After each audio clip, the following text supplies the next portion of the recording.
Ano na naman itong balibalita na hindi daw matutuloy yung mga upcoming na mga rallies laban dito sa mga politikong araw-araw ninanakaw ang pera ng taong bayan at walang hiyang garapalang pinag-aabuso ang tiwala ng taong bayan sa kanila.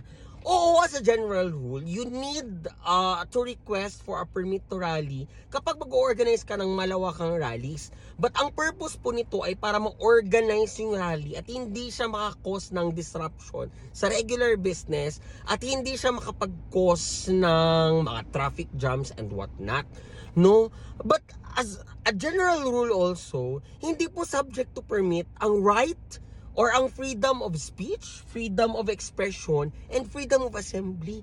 Karapatan po natin bilang citizens na regular na nagbabayad ng mga taxes natin mula sa daily consumptions natin hanggang sa buwanang sweldo natin.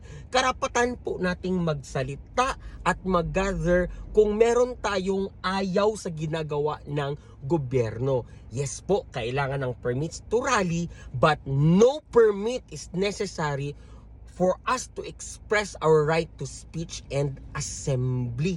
Kaya as long as hindi tayo nakakapag-cause ng disruption, ng chaos, or hindi tayo lumalabag sa mga batas, ay pwede po tayong mag-gather at pwede po nating singilin ang gobyerno sa kanilang kapalpakan at kabobohan.